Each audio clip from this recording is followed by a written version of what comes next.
Sí, gracias, presidente. Efectivamente, mi grupo parlamentario también considera que a lo que acudimos hoy con estas comparecencias es a un nuevo episodio de acoso y derribo a la empresa pública Gispasa.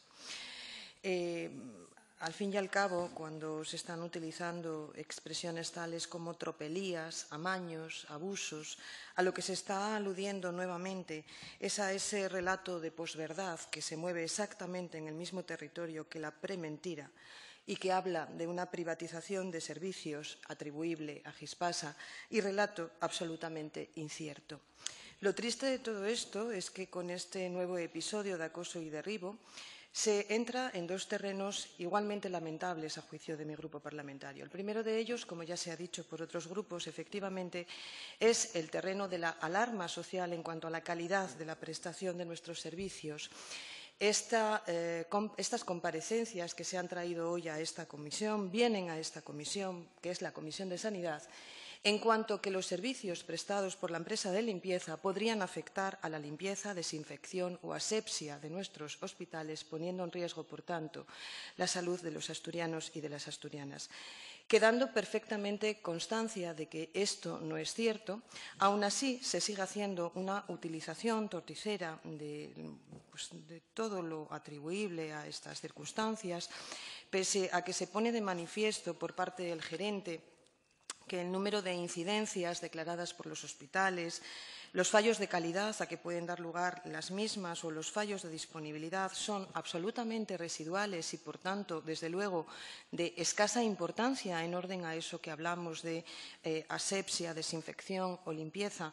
Y, por tanto, y muchísimo menos, por tanto, susceptibles de ser tenidos en cuenta a la hora de considerar un posible incumplimiento del contrato, pese a ello, se sigue haciendo utilización de esto. ¿Por qué? Porque no hay más sordo que el que no quiere oír, y en este caso concreto da igual las veces que repitamos y hagamos uso de todos los informes y de todas las comisiones, reuniones de seguimiento, etcétera, que se puedan hacer en los niveles hospitalarios, siempre existirá un prejuicio para tapar nuestra verdad.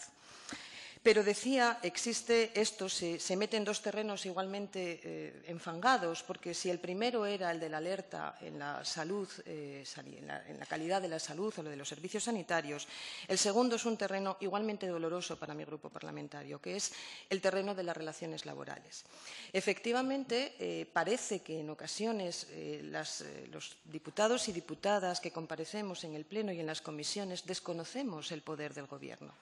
Queremos atribuirle al Gobierno autonómico una capacidad de regulación en las relaciones laborales que es solo atribuible a los legisladores estatales. Y es curioso, efectivamente, que vengan grupos a esta comisión, pero que tienen representación en el Congreso de los Diputados y que allí votaron a favor de la reforma laboral que efectivamente, y en eso estamos de acuerdo, ha permitido precarizar como nunca los contratos que se firman en este país, que efectivamente ha provocado que, de nuevo, los contratos a tiempo parcial lleven nombre de mujer, que efectivamente ha reducido como nunca las condiciones laborales de los trabajadores y trabajadoras, esos grupos que en el Congreso de los Diputados apoyan con su voto a quienes provocan estas reformas, vienen aquí a reclamar al Gobierno asturiano que, poco más o menos, hagan una desobediencia civil del Estatuto de los Trabajadores y redacten sus propias normas.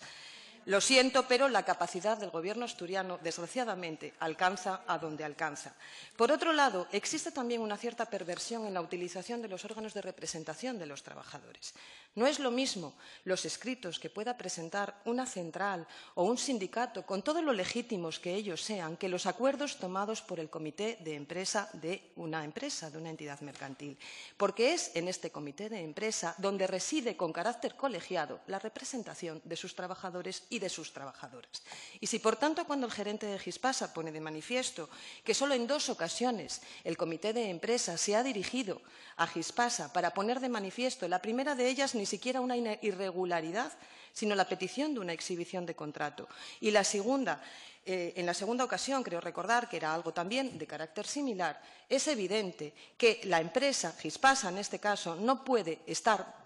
viendo irregularidades donde el órgano de representación de los trabajadores no la denuncia. Efectivamente, ¿qué duda cabe de que los trabajadores pueden y deben denunciar los incumplimientos contractuales que esté llevando a cabo la CERA? Lo que no puede es Gispasa, ni el Gobierno de Asturias, ni el Principado, a través de ninguno de sus poderes, organismos, entes, etcétera, con carácter preventivo, actuar antes de la denuncia que pueda formular un trabajador. Por tanto, efectivamente, termino como empecé. Corramos el velo que está cubriendo esta intervención de esta tarde, veamos lo que hay detrás, y lo que hay detrás es un episodio más de acoso y derribo a una empresa pública que se ha caracterizado no solo por la calidad en la prestación de sus servicios. Luego al público, por favor, guarden silencio.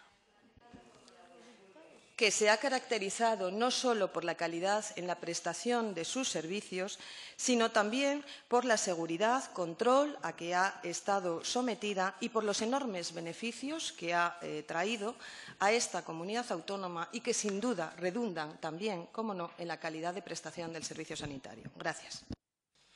Muchas gracias, señora portavoz. ¿Desean los comparecientes hacer alguna precisión o aclaración?